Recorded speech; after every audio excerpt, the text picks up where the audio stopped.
All right, it's a Tuesday night, a special It's episode of the Evidence Based Triathlete, and I am extremely nervous. I actually made sure my hair was combed. I had to think about what shirt to wear. We oh have man. the greatest of all time triathlete tonight as our guest, Mark Allen. Hi, Mark, how are you?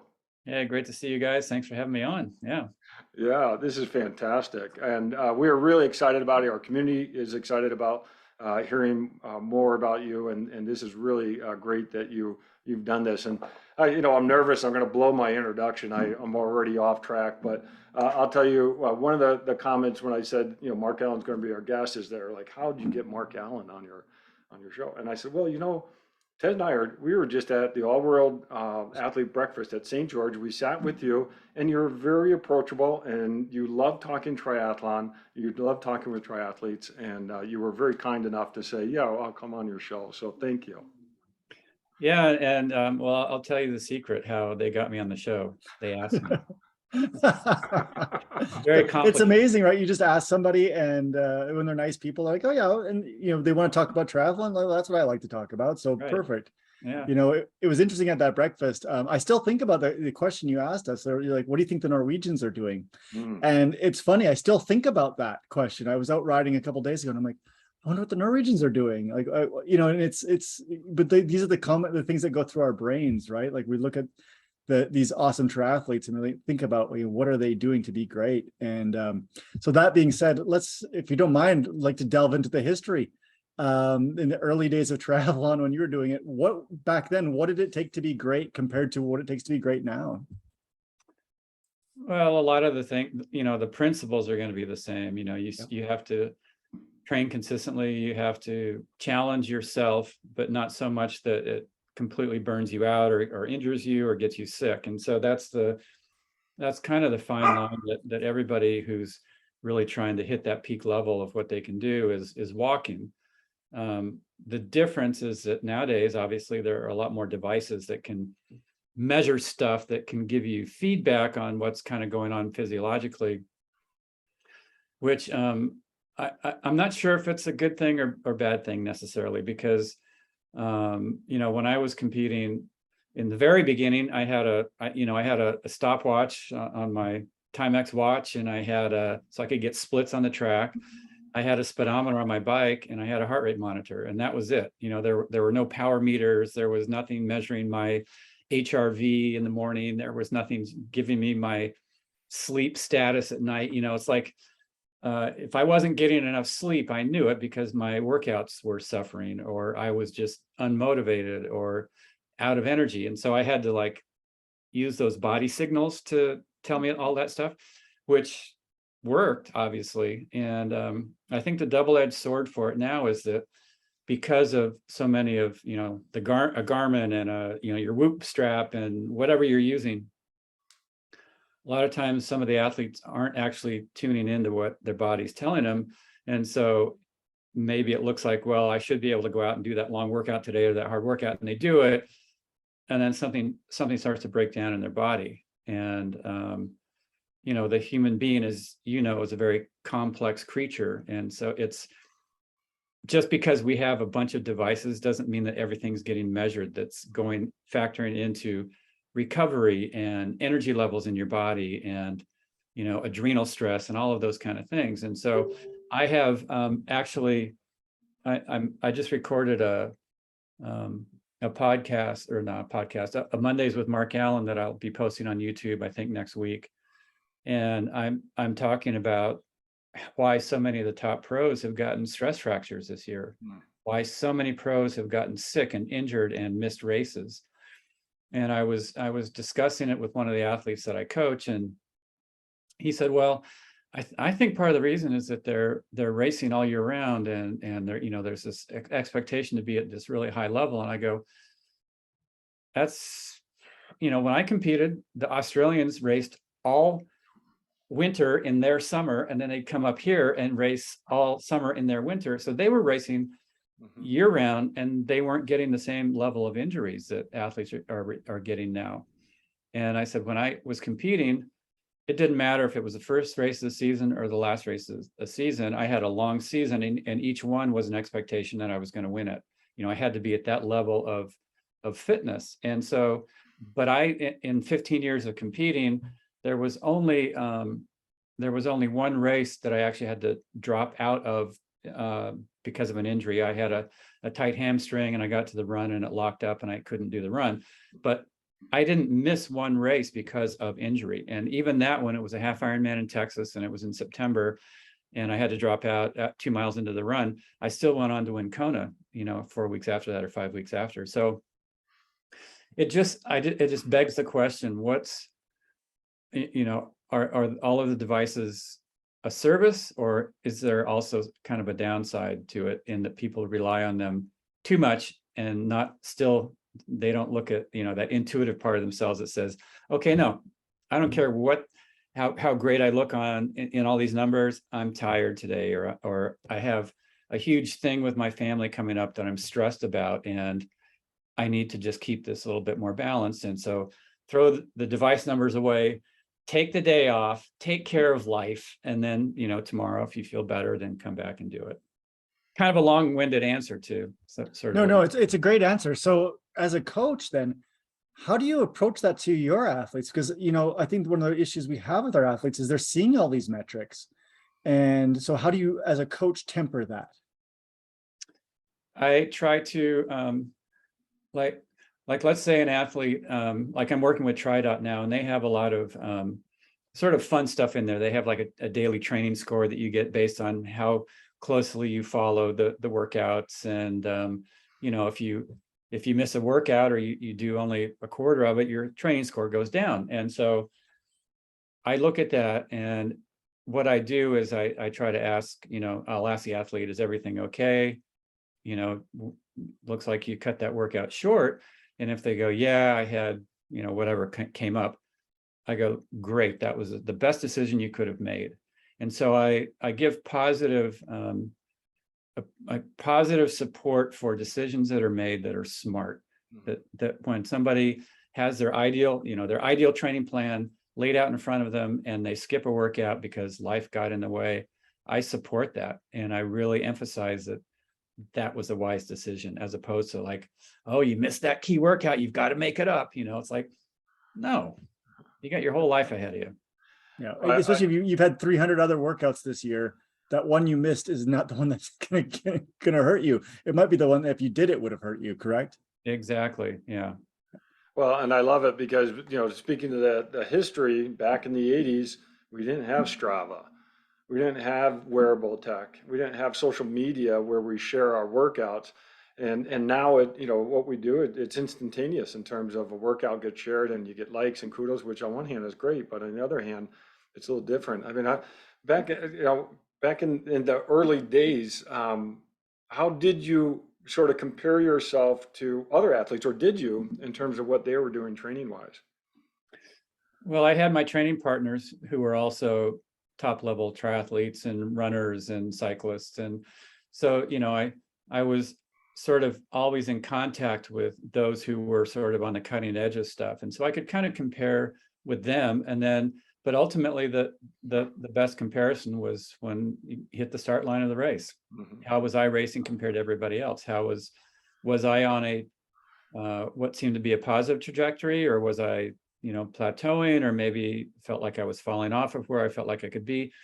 And so those were, there were fewer and farther between, because I would race somewhere between 7 and 10 times a year. One, sometimes 2 Ironmans, a couple long distance races throughout the year, like the Nice International Triathlon, which back then was not a full Ironman, 1 or 2 half Ironmans, and the rest were Olympic distance. So I really mixed it up. And so I had a lot of, those were my data points, I guess you'd say, the real data points. And I didn't obviously have Strava, which is also good, because our bodies, our performances, our training, we go through cycles, right? So you have a little period where things are clicking and everything's fresh and you're improving, and then maybe you hit a plateau, or maybe you actually get a little bit slower because your body's kind of going into a regrouping mode. And if you're on your comparison every single day with every single workout, when you have one workout that's less than, all of a sudden you freak out and go, oh my God, I've got to completely revamp everything. When in reality, it's just part, if you look at the big picture, you're on the right track. It's just that within those things, you're ahead of schedule, and then you're behind schedule. You're ahead and you're behind. And so it can end up almost, be the dog chasing its own tail when you do it that way. Well, No, oh, go ahead, John. oh, I was just going to say, I think of triathlon as an innovative sport, and you were innovative in your training in that you were in it for the long term, and you weren't looking for those quick gains. How do you, see our athletes today with quick responses to training or that expectation? Well, I emphasize to all the athletes I coach that the deep core fitness changes are things that happen a little bit over a long period of time. Mhm. So like if maybe you start out your season and you're out of shape, you're like everybody, like at least the way I would do it is I would have my off season after Kona. So I had November, December pretty easy. And I would let my fitness drop, because it's important to come down off of that peak if you're going to then go up even higher the next year.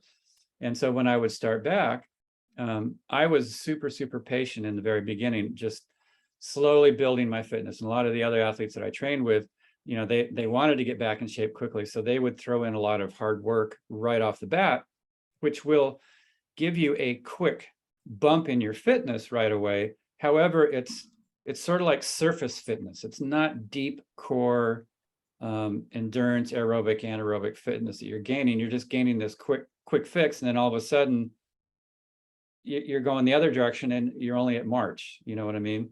No. And so I was kind of like it was the tortoise and the hare. I'm just kind of like slowly building my fitness, building, and I would build it all the way up through pretty much kind of like early August, when I would then be in good enough shape to actually then do like my Ironman training, which was a whole bump up from that. But so it's basically trying to adopt a long-term sort of steady approach as to one where it's like, I want to get there so quick. I want to, there's a race in 3 weeks that I want to train for. It's like, well, great, but keep your expectations where they within your physiological fitness at this moment, this point in time. Wow. Yeah, I like that, and understanding, where you're at. Like, if your fitness is an 8 out of 10, that should be the expectation when you go race, that it's an 8 out of 10, and it's okay. And we can't be 10 out of 10 all of the time. And especially those of us that are doing this for fun, right? This is not our jobs. We're going to go race because we enjoy racing. It's something that John and I were actually talking about earlier. I mean, how many races in an age grouper's career are they truly at a 10 out of 10? Right? Because I think I would only have raced 5 times in my life if I was only racing on my best days or my best fitness days, because you can't hold that fitness all over the time. And I don't know, when you were racing, I mean, were you always a 10 out of 10? No, right? Like, but you still had fun. And I like I said, I built my fitness throughout the season. So I would have an early season sort of focus or peak that was somewhere around the early part of June. And that was usually a long race like the Nice International Triathlon and some half Ironmans. And then I would back it down and I'd just do very short, higher intensity training for a few months and focus on Olympic distance racing. And then when August rolled around, then it was like shifting gears again and going back up to more endurance oriented training to get ready for Kona. And so there was a real variation in the types of training that I was doing throughout the year. And I think that's, from what I kind of have seen over the years, one of the biggest mistakes, if you want to call it a mistake, that a lot of triathletes do is they have certain workouts that they like to do and certain routes and all that, and they do the same thing over and over and over and over. And you will gain a certain level of fitness from that, but your body's super good, as you know, at becoming very efficient at doing one particular thing. And that's kind of why you train. You want to get really efficient, but to keep those fitness gains coming, you have to vary the training diet that you're giving your body, so that you vary the terrain, you vary the loops, you vary the distance, you vary the intensity throughout the year. And it's not necessarily changing things up for entertainment purposes, but changing it up so that you have physiologically, you continue to get a physiological response from the training that you're putting in, the time that you're putting in. Yeah, no, I couldn't agree more. But I think there is even a side to the entertainment side. When we look at what causes fatigue, one of the things that causes fatigue is staleness and dullness. If you keep doing the same thing over and over again, and you're not mentally engaged, you'll fatigue earlier. There's good research on this. So by making variety, you're changing the physiology, but you're also changing the mental side. And one of the things that I really like to do is I love to go to California and train. I may do the same stuff, but I'm just doing it somewhere different. And I mean, I get invigorated. Like, okay, I'll go to California for a week and I'm invigorated. I have the best training. I look at my numbers; they're a little bit better, but I feel better about the situation. And I assume when you were training and you were traveling, kind of traveling the world training, I mean, you trained in some unbelievable places. And I bet when you're in some great places, you had great workouts. Yeah, like I split my years in half. So the first half of the season, I would train in San Diego because wintertime in San Diego, it's pretty dependable weather, not too cold, not too rainy. And so I could get in good training there. And right about the point where I was starting to get a little bit of that stale feeling, that mental feeling like, oh, geez, which loop should I do today? That was when I would go out to Boulder, Colorado for the second half of the season, starting sometime around mid to late May. I'd wait until it looked like kind of the last snow was done there and it was going to start warming up. And then I would go out to Colorado, train in Boulder, with a completely different environment, completely different trails and rides. And so it kept it fresh all year long. And then of course I did do some training over in Europe when I would have a string of races over there. And so I trained in some great places in Switzerland, trained in some great places in the Pyrenees, in the kind of the western side of France. And that, like you said, you can even just do this for a weekend. You can pick a weekend and go, I'm going to drive to who knows where, somewhere different. I'm going to go from Las Vegas to St. George, and I'm going to do a completely different set of rides and set of runs and trails and eat at a different restaurant and just make a whole experience out of it. And it's super fun. And especially if you do it with the other folks, you kind of turn it into your own kind of mini training camp. And sort of instead of going to a show with everybody, you're going to a new training place, and it's super fun to do that. Well, okay, but you two are making it sound so easy. I'm on the other side. If you look at my Strava account, you'll see I almost do the same bike ride every day. I almost do the same run course every day, and change is a little scary. So how do you work with triathletes that introducing variation is good, but at the same time, their mindset is, well, what I'm doing is working and I got to be consistent, and I'm a little afraid to try something different. I just try to sort of keep coaxing them into getting a little bit out of that comfort zone, and we can get it's very easy to get into that comfort zone. I know this run, I know this ride, I know how I should be feeling. And there's a comfort in that. But then when you actually go do that extra thing, like when you did the thing at Mount Charleston, I'm sure when you got back from that, you're like, that was something. One, it was epic. And two, it gave me fitness that there's no way I would have ever gotten had I just done my normal stuff. Right. And all it takes is one or two experiences of those aha moments to get people to kind of loosen up a little bit. It's not like every weekend you've got to come up with a new place to go, of course, but from time to time, it really is good. And the other side of it is that one of the big pieces of training is that you are training your mind. And so if you're doing a loop that you've done over and over before, and it's a little boring, it's teaching you how to stay focused, even if it's not entertaining to you.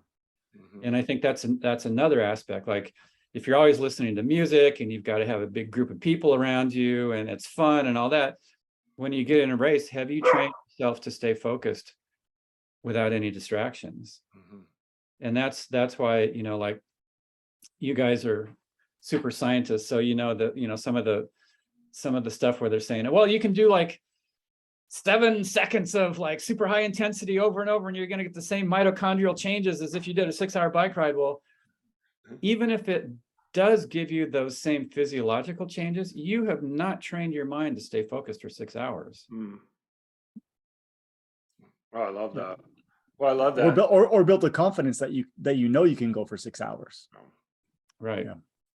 And you haven't trained your gut to take in Mhm. carbohydrates for 6 hours.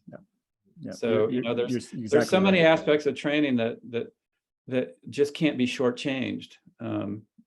And maybe that was what I'd like to do in my career. Was I was never trying to shortchange anything. I was never trying to find the easy route to get somewhere. I was always trying to figure out what's the most potent route to get somewhere.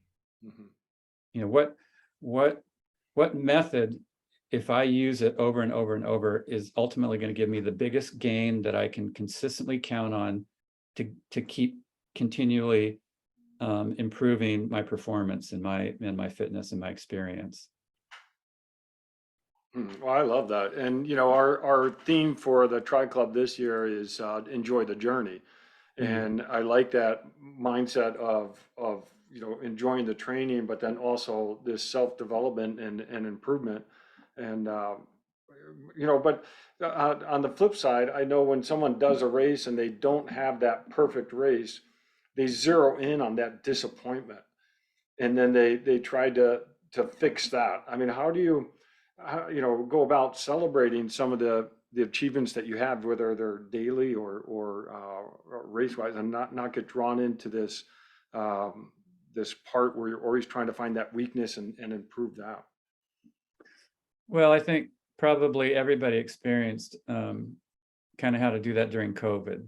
You know, there were no races, and so everybody had to find a different purpose. Why am I training? What is it providing me with that maybe I haven't seen or noticed before? And, you know, a lot of the folks I coached initially were ready to just bail and not think about their training. And I go, this is something that's important for your life. One, it's stress reduction. Two, it's helping you to stay healthy. Three, it's something positive that you can do for yourself day in and day out. And it's also, it's kind of an escape. It's a positive escape. You know, you go swim, you go bike, you go run. You don't have to worry about the world's problems during that time. You get that 1 hour, the hour and a half, or whatever it is, where you're just free, you know? And so without the racing, without that measurement that was a distinct point in time, it helped a lot of the folks I coached to sort of understand the value of that day-to-day journey. You know, I should back up a little bit also. You know, I was a swimmer growing up, competitive swimmer. I started when I was 10. I saw the Mexico City Olympics, the very first Olympics I had seen on television. And the thing that just mesmerized me were the distance swimmers, because they were just going back and forth and back and forth and back and forth. And I, in a 50-meter pool, and I could, if I gave everything I had, I could swim 1 lap across a 25-yard pool. And then I had to hang on the deck because I was just exhausted. And I was like, oh my God, how do they do that? And so, and shortly after that, there was the local swim team where I was growing up in Palo Alto was having tryouts. And my mom goes, just go and try. You were so intrigued by the swimming. And I thought, I can only swim 1 lap. And so I went, and there's all these kids and they're going back and forth, and we're all the same age, you know, we're like 8, 10, 12, whatever. And I actually swam 100. I'm like, oh my God, you know, like, wow. But anyway, I swam from the time I was 10 all the way through university. I was 22 years old. And I was never outstanding. I never did anything in the pool that was going to have somebody write an article about my performance. I was never going to be on television. I never, you know, I was so far from even thinking about qualifying for Olympic trials, forget going to the Olympics, you know. So I was doing something where I was putting all of this time in, like hours and hours and hours, years after year after year, for just a personal sense of improvement and satisfaction. And if I could swim a second 100 faster in my 100 repeats in the pool that was awesome. And it had nothing to do with a race. And so I think I grew up developing this just inherent ability to feel super fulfilled when I just see these personal breakthroughs taking place in my efficiency, in my performance on a day-to-day level. And I try to emphasize that with the athletes that I coach. I say, when you get to the start line, that's the bonus. Yeah. The real joy and happiness and fulfillment are the things that you've been doing day in and day out. And if they're causing you stress, we need to restructure how you do them so that it does become a positive in your life. It's not adding to the stress in your life. I love that. Well, the stress can often lead to an injury. So where do you work with your athletes, or how did you approach staying injury free? And you had such a great run with, like you said, very few injuries that interfered with your racing. What's your approach to staying injury free? Well, one, I try to temper the amount of really hard, intense workouts that I do. I do a lot more steady stuff that's aerobic, that's lower stress physiologically than anaerobic. And I think that's super important, to go fast. You definitely have to do some fast training, but the base that allows you to take that fast work and actually use it in a race comes from that real aerobic base that takes place with just steady stuff over time. And in the beginning of my career, I did have a few little niggling things where, I had to be really careful running, because I could feel that a knee was hurting, or, whatever. And it just was so clear to me, if I get injured and I'm not training, I'm not getting better. If I get sick and I'm not training, I'm not getting faster. If I'm training day in and day out, there's a chance that I might be getting better. But if I'm not training, I am not getting faster. And if I'm sitting around and I'm watching everybody else train, do you think I'm going to be super happy? No way. And, and some of it actually goes to what I was talking about just a moment ago about this should enhance your life. It shouldn't add stress to your life. So like, for me, I know that sometimes I would get in my training and I kind of get in those doldrums. There's times where it's like, I can't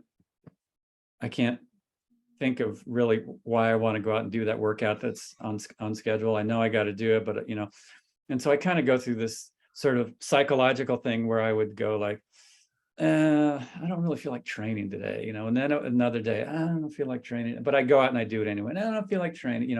I'd be whining consistently for like a week or two. And then all of a sudden I'd get sick, or something would prevent me from doing workouts that I was wanting to do. And all of a sudden it's like, oh, wait a minute, I actually do want to train. And so those, if you see yourself kind of with those, it's hard to get up, I don't know if I want to do it. Once here and there, everybody's going to have it. But if it's a consistent pattern, that's for me anyway, a sign like, okay, stop for a moment, reassess. Am I doing too much? Am I doing too much fast stuff? Do I need more sleep?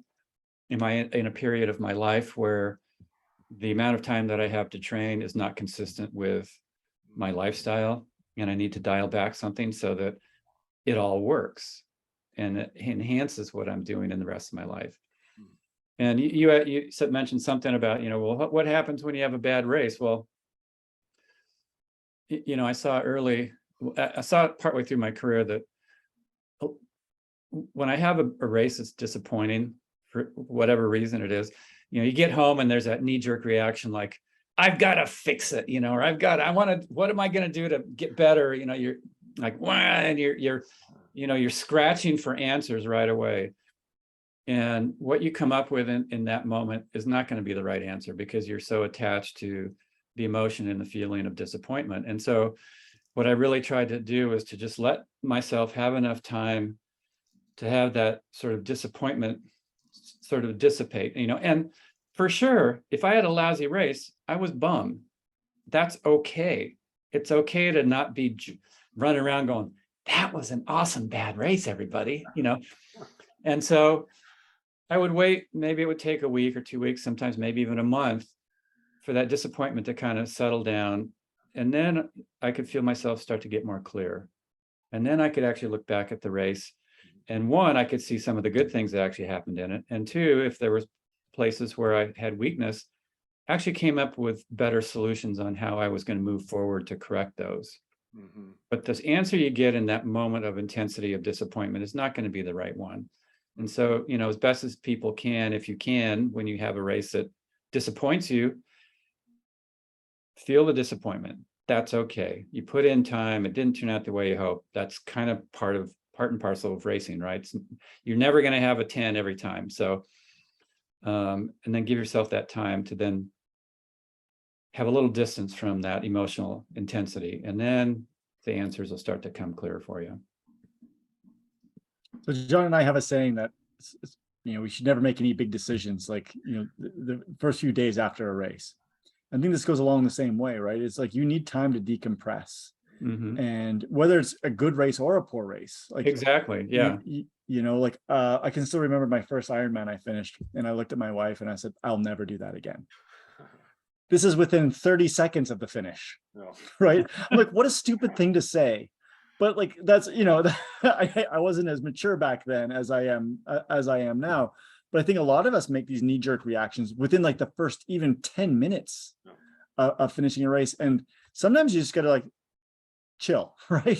Mm-hmm. And like you said, you did this sometimes for up to a month before you really thought about what you're doing. And I've, you know, I know there's a lot of triathletes that make these mistakes. It's like, oh, if I just run more, right? And so, well, as soon as my legs are ready, I'm going to start running every day because it's my run that's letting me down. And boom, it's trouble. Mm-hmm. You know, and I really appreciate you saying that, because I think it's a very important lesson for people. Is post race is not the time to make big decisions, and to really like think about, well, this is how I fix this, because it's probably not, because emotions are taking over rather than, you know, than the true analytical side that you can develop over time. So I think that's great. Thank you. And there's always going to be something that you'll look back and go, oh, that was actually kind of a lesson that I learned from that tough moment, you know. So like one year I was in the lead of the race by quite a bit. I had a 5-minute lead on Dave Scott with 10 miles to go, and I thought, I've got this thing. This was in 1987. And I was feeling great. You know, we had run a little bit of the run together, and then I pulled away, and I was just feeling strong and made the turn. Back then you went out past the airport, and then it was 10 miles straight back to town to the finish. Well, shortly after that turnaround, and when Dave was still going out and I was on my way back, I could feel my energy was starting to drop. I'm like, that's not so good. So I stopped at the next aid station, got a little extra water and fluids, and didn't seem to make an effect. The next aid station I walked through, nothing was absorbing. And I'm like, okay, this is really not good. And I knew it was just going to be a matter of time before I was going to have to walk, because there was something going on inside my digestive tract. And later I after I crossed the finish line, I found out that I had internal bleeding, ended up having to go to the hospital. But, you know, I went from running slowly to jogging to then walking and jogging and walking and jogging. And once I was reduced to walking, I knew that Dave Scott's going to pass me. I mean, when you're walking 5 minutes, when somebody's running it's just eaten up like that. And so so then I was faced with the question, okay, I'm not going to win. This was like the 5th time that I had done Kona. I was in a lead. I blew it. My body's shutting down. I'm walking. I'm not going to win. Should I even finish this thing? If I am going to finish it, should I just walk it in, or what should I do? And, you know, in that point where I was walking, you know, my body's working at like a 20% of peak capacity, right? And I thought, what I'm going to do here is, even when I'm walking, I'm going to give 100% of what I have to give. And so even when I was walking, we're in that 20% situation, I was walking as fast as I could. And I said, if I do that, then I'll get across the line, and two, I'll be able to hold my head high, knowing that even though it wasn't the race I'd hoped for, it was the best that I could get in that moment. And so then my energy would come back a little bit, and I would jog a little bit, and then I'd have to walk, and it was like jog, walk, but, go from 20% to 37%, back to 20%, but getting 100% out of all of that. And afterwards, when I was in the hospital, clearly disappointed, extremely disappointed. I thought I had done what it took in training. I had a lead. It was the latest that I had been in the lead. Dave finally passed me somewhere around mile 23. But I look back at it once I was past the disappointment, and it's like, that was pretty good. Staying fully engaged, even when my body was just like not doing anything anywhere close to my peak potential. And that played out. That was a skill that stuck with me. And then in 1989, when Dave Scott and I were running side by side with each other, there were points where I felt 100%. And there were points where my energy was dipping and I was feeling maybe 70%. Had I not had that tough race, when I went from 100% to 70%, I could have easily just gone, I can't do it. But because I had developed that skill in that tough, challenging race to give everything I had, no matter how I felt, when I was at 70%, I was still giving 100% what I had to give in that moment. And then I would come back up, and then I'd be 80 and 90, and then I was back at 100. And, it kind of went like that. And eventually, obviously, I went on and won the first of 6 titles that day. So there's never a race that's a complete loss if you reflect on it, learn from it, see what you can gain that will either help you race better in the future, or maybe just make you a better person because of something you learned about yourself and how to manage challenge or disappointment or anything like that. I don't know about you, Ted, but I've got chills hearing this story. I mean, Yeah, it's amazing.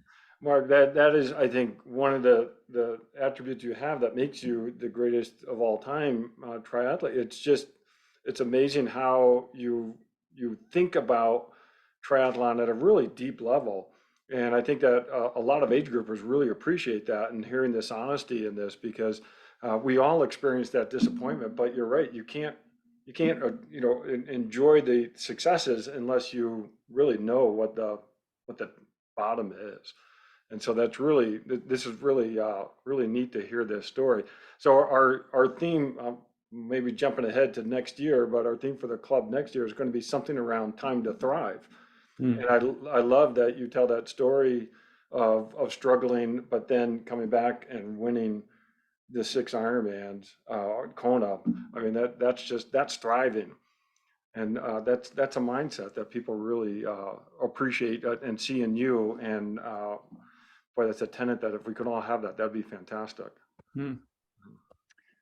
Yeah, it was a long journey. It obviously didn't happen the first time. It didn't happen the second, third, fourth, fifth, or sixth time. It happened on the 7th go around, and it was hard to pick up the pieces after some of those tough races. 87 was very, very hard for me to go, okay, let me go do this again. Let me go through an entire year of training and see if I can get it right the next time. And the next time I didn't get it right. 1988, I ended up, I think, 5th. I got 3 flat tires and I only had 2 spares. And the only 3 flat tires I've ever gotten in my entire time training and racing in Hawaii and Kona. And I got all 3 of them on the same day out there during the race. And that year, actually, I had to wait over 15 minutes after the 3rd flat before the service vehicle came with another wheel, and they didn't give me a new tire. They just put a new wheel to put on the bike, and the gears didn't match right. And so I only had like 3 gears that I could use to ride the last 35 miles of the bike. And I came in and my legs were trashed, and because I wasn't pushing the right gears all the way through. And I was about 1.5 miles into it. My dad was standing on the side of the road out in front of the hotel where I was staying. And I saw him, and it's like, I just stopped. I said, Dad, I'm done. said, it's just, I had 3 flats, my legs are just trashed, I can't do this. And so he goes, okay. And so we started to walk toward the driveway to go down into the hotel, and just taking that break for like a minute or so, walking with him, all of a sudden I kind of go, maybe I don't feel that bad. and I go, Dad, I'm going to just finish, And so I went on, and I actually had ended up having the fastest run split that day. I was around 250. Wow. I think. And most of the guys were close to 3 hours. It was a terrible day. But anyway, so you just never know how things are going to evolve and turn out. And so if this sport is more of a journey for you, Yeah.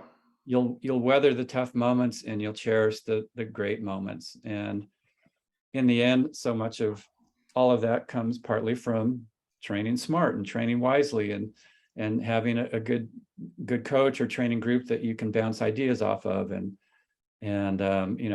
it's okay to test yourself. It's okay to push a little bit past that limit where you know that it's the safety zone, because that's how you are going to get better. But at the same time, attend to recovery, attend to sleep, attend to balance in the big picture of your life. If you're training for a big race and you've got Ironman Kona coming up, obviously those last weeks, you're going to be pretty focused on that. But when it's done, you then get to focus on all the other aspects of your life that were put on hold while you were doing that. And if you don't do that, then you're out of balance. But if you do that, then you're going to have a good balance, and it'll be a positive for everybody. Mm-hmm. So I love the fact that you've actually said the word sleep, I think 3 times. And we've talked about sleep before, and it's one of my kind of pet peeves with triathletes and age group triathletes, that, the 5:30 in the morning swim, or the 5:30 in the morning run, or whatever, and they give up sleep to train. And, I'm a big proponent of, you should never give up sleep to train. You should sleep till you wake up and then go train. And if you can't fit that in your life, then train later, but don't give up sleep to train. Do you follow this philosophy to some extent, or like, what's your thought process on this? Yeah, I'm a huge fan of sleep. Yeah, that's when recovery takes place. And if you're not getting enough good quality sleep, you're not going to recover, and you're not going to absorb the benefits of your training, and ultimately you're going to have breakdown. I got more sleep than probably 99% of my competitors. I slept really well at night. I took a nap a lot of days, and not everybody needs the same amount of hours of sleep to get the same hours of quality sleep. So I'm probably actually a really inefficient sleeper, because I need 9 or 10 hours of sleep a night. And I have a gentleman that I coach who he sleeps about somewhere between 5.5. If he gets 6 hours, it's amazing. And he uses a Whoop strap to measure his quality sleep, and he gets enough hours of deep restorative sleep in those 5 or 6 hours. And I know it takes me twice that amount of time to get the same quality as him. So anyway, there's no one number that's going to fit everybody. But as you said, if you're dragging yourself out of bed and you're not waking up naturally, you're waking up to that alarm to go to that 5:30 swim, at some point you could pay a price for that. And if nothing else, you're just not going to have the same positive experience out of the sport, and you get the same benefits out of your training. Yeah. It's the story of, the person that comes to that early morning swim practice, and no one, don't talk to me, because I'm not a good person yet. Because well, if you're that angry and that ill-tempered because you woke up to come swimming, is that really a benefit? It's just, and I know you said you needed like the 9 to 10, and this guy needed 5 to 6. But when we look at the research, most people, like 95% of the people, it's really 7.5 to 8.5 is the magic number. And yeah, there's outliers, but we still know that. And I find it hard to believe that some people are saying, oh, I can get 5 or 6 hours sleep. Yes, maybe a very few outliers are in that, because physiologically over time, evolutionarily over time, we've developed that we need that amount of sleep. And if we think about it, let's say we do 6 and we need 8, we're losing 25%. If I was to say, pull out 25% of the oxygen out of the atmosphere, how well would you do? Right? We've Mhm. adapted to these physiologic things. And I think that, going back to starting our conversation about these elite athletes getting injured, my question comes, maybe this because of my background is, well, what are they doing for recovery? What's their sleep like? What's their, the very basic pieces? Because I think, people say there's like, there's pillars for fitness, but I find that sleep is a base, and then you build pillars on top of good sleep. Mm. But then again, like you said, there's a lot of people that struggle with sleep. Like, you were fortunate that you could actually sleep well, but a lot of triathletes, they struggle with sleep. And I always say that, you got to figure that out. Like, and if it means going to get a sleep study or going to a sleep center or whatever the case may be, I think that ultimately we need to go down those paths. Well, and a lot of times if you have disrupted sleep, you don't sleep well through the night, or you have a hard time going to sleep, or you sleep fine, but you wake up feeling like you're run over by a Mack truck. That's another sign that you might be overtraining. Yep. Either too much volume, or more likely probably too much intensity, and your adrenal system is on high alert, and you're not able to just really calm down. And it's harder today to get good quality sleep because, a lot of people, maybe, they're not reading a book before bed. They're scrolling through Instagram. They're looking at YouTube. They're occupying their brain with all this stuff that's like, it's like brain crack, it's like, you're getting a dopamine response. yeah, You're looking for it. you're scrolling. I mean, back when I was a kid, you'd look at an Ansel Adams photo and go, wow, and you could look at it for like 20 minutes, right? And now you're just scrolling through like, wow, wow, wow, wow, wow, wow. Your brain's just like bring, and you're going to try to sleep after that? Mhm. No way. Yeah. And so I actually wrote an article a number of years ago about how I said social media is disrupting people's recovery. Yep. I completely agree. It's okay to do all that, but do it early. Mhm. Cut out the social media stuff, the scrolling.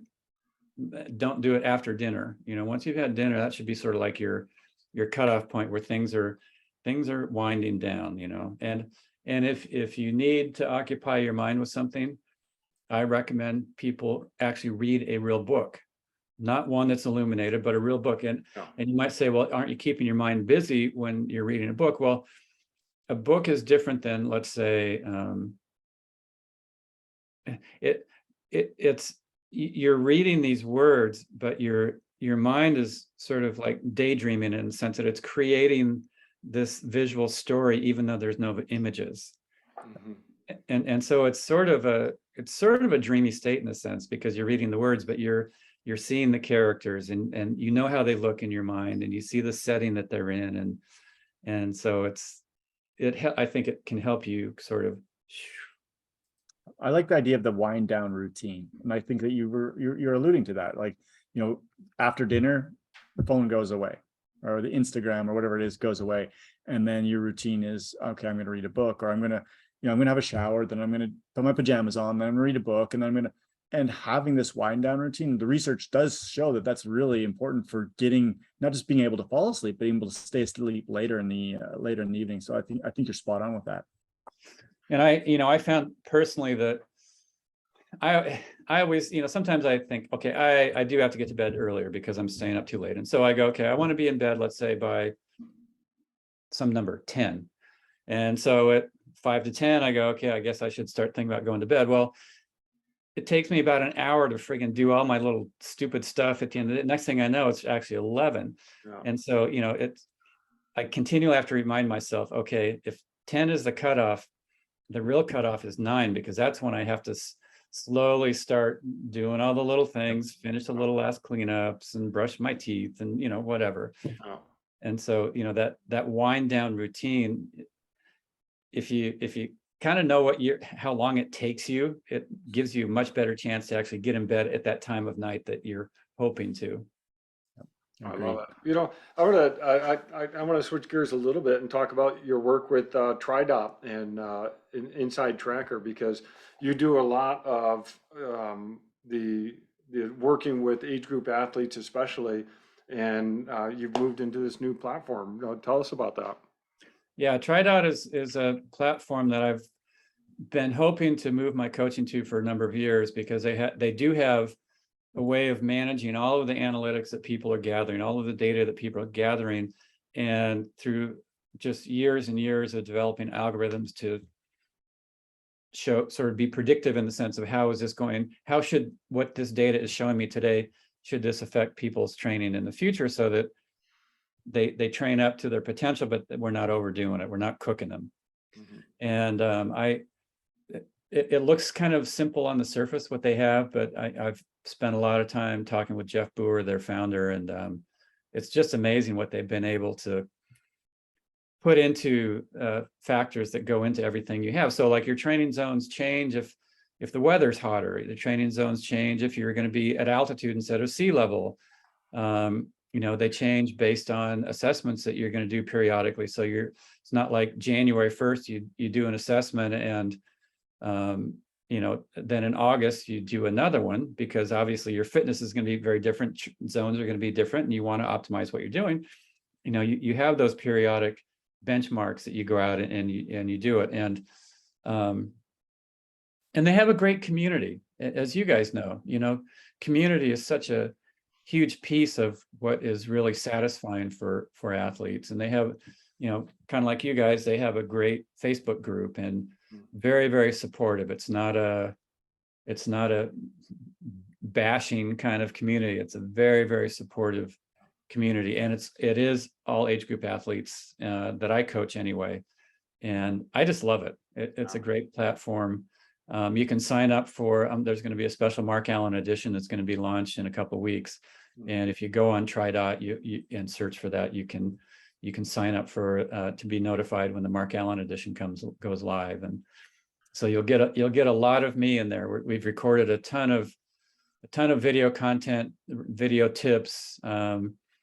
Explaining different workouts, showing strength training moves and functional strength moves and core moves, and just this whole knowledge base that will come along with your workouts in the Mark Allen edition on TriDot. And you asked me about Inside Tracker. Scott Zagarino, the CEO of Mark Allen Sports, he's hunted down both TriDot and Inside Tracker. He's looking for people who are on the cutting edge of stuff, and that's who we're working with at the moment.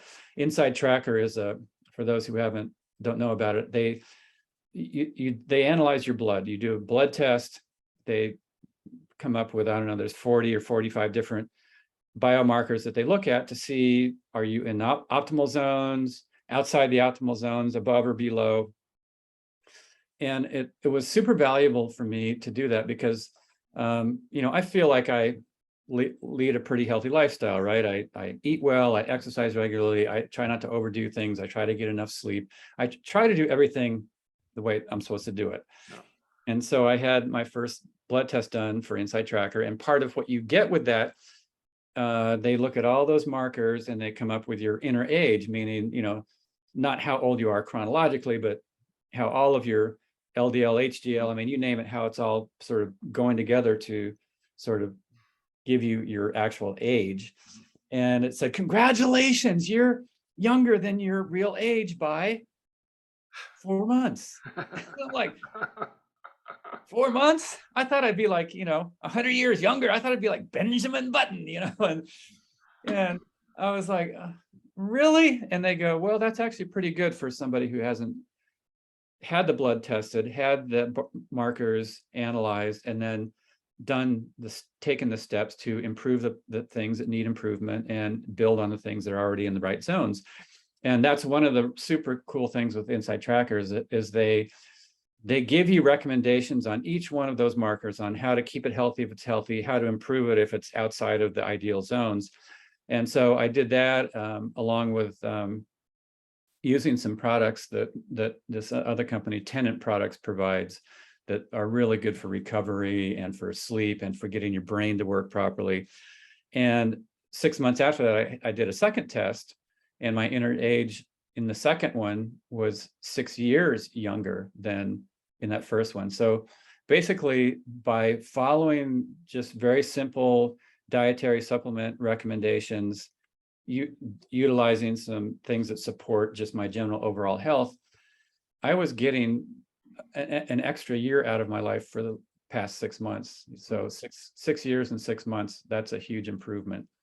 And a lot of this stuff, none of it has been, at least fortunately for me, things that are showing right here and now. Like, fortunately, I haven't had a heart attack, or fortunately, I haven't had whatever breakdown things that eventually these things could lead to. So it really uncovers, it takes the hood off, and it looks deep inside your body. And it's like, okay, if you stay on this route that you're on, you're going to pay a price because of this, and this. And this over here, well, that's actually helping you live longer, but they're, and so building those up with those recommendations was super, super cool. Oh, I love it. I think, yeah. Oh, sorry, go Go ahead. ahead, No, I think that's great. There's been several companies that have tried to do this, but this one sounds like it's kind of hitting the nail, right where it needs to be hit. Can you just give us like one or two things that were, kind of, or maybe not obvious to you, that became really obvious to you, or was there? Well, like something? I was really low on some iron markers, blood iron type stuff. Yep. There was a little bit of stress hormone response in my body, a little bit too much cortisol.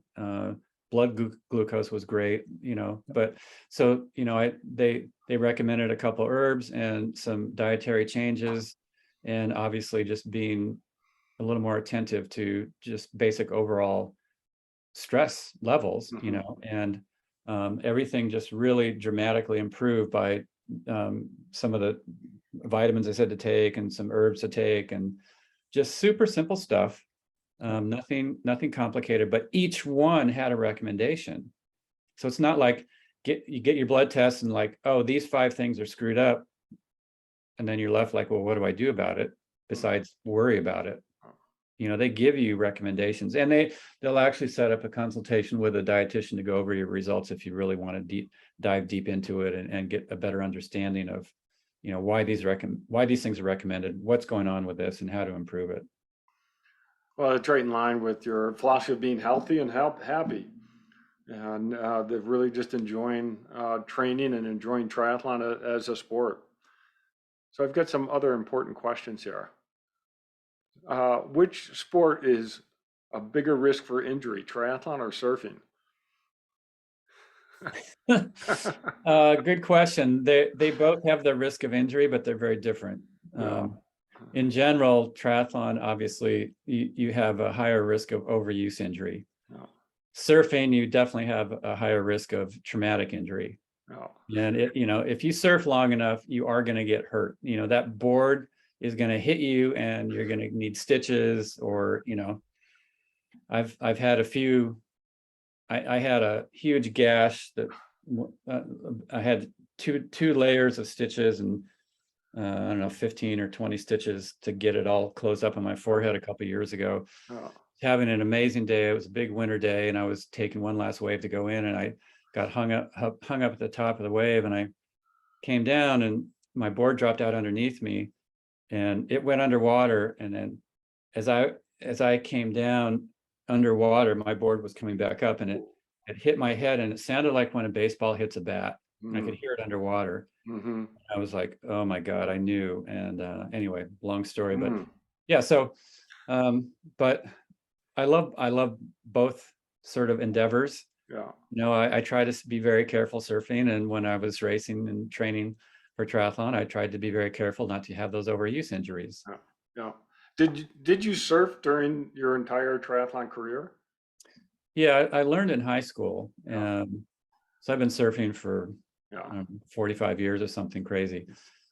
47 actually. But anyway, and then when I was racing, once Kona was over, it was pull the surfboard out, and I would surf all the way through the fall, and usually up until sometime around March. And then after that, it was, I needed to be completely dialed into, and so, I didn't surf every day, but I would surf if there was a swell. I'd surf, a day or a couple days a week. But Yeah, and that's also another thing, when you are a triathlete, it's okay to do other stuff other than hardcore swim, bike, and run. And if you do other stuff that's active, it will actually give you a little bit broader base of fitness, so that then you actually have more to draw from in your swimming, cycling, and running. So in the off season, do some hiking, do some mountain biking, do some other stuff, so that you develop a little bit more of a